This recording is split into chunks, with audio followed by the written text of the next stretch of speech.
Okay, so tonight I'm sharing a story with you about someone who I have known since our days together at Eric Road Elementary in Wheatfield. This Pride Month, we have told you stories about inclusion in our community, and that means a lot of different things to a lot of different people. But for my friend John, he has found the courage to be his true self while also breaking barriers with the game he loves. Let me tell you a story about my friend John. There's pictures of us sitting together on a wheelbarrow or hay thing. Bale of hay, John. It's a bale of hay. If the background didn't make it obvious enough, 4. John loves soccer.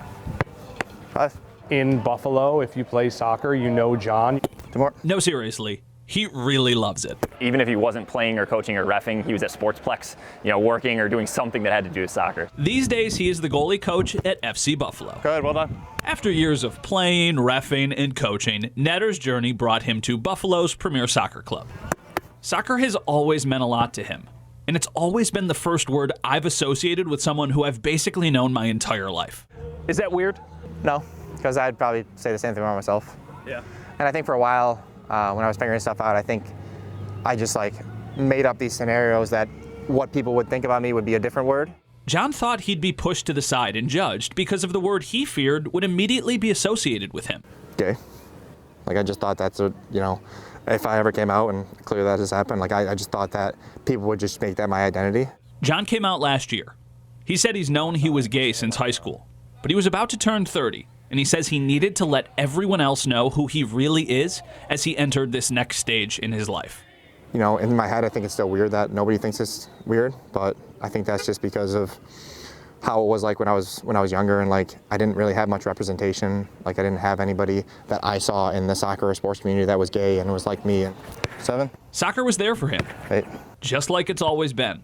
Good hold. And his peers are proud of who John is on and off the pitch. It's interesting to me that someone as confident as, I just want to use the word confident, as self-assured as John was in any way going through something that left him unsure in any way.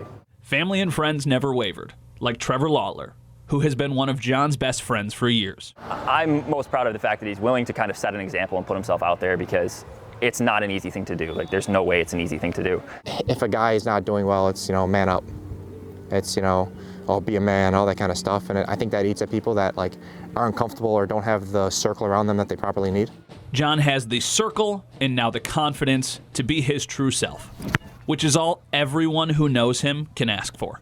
Life is about being yourself. Life is about finding comfort with yourself. Most of us have insecurities about one thing or another, whether we deserve to have them or not. And anytime you can take a fuller step on that journey of being a human being, that's inspiring to me.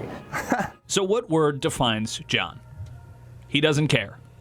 He just wants to help someone else. I didn't have anybody that was gay, that was a guy that was very into sports and, was so involved in something that they really loved. And that's where I was just if I could help one person with this today, that makes up for it. I'm cool with that.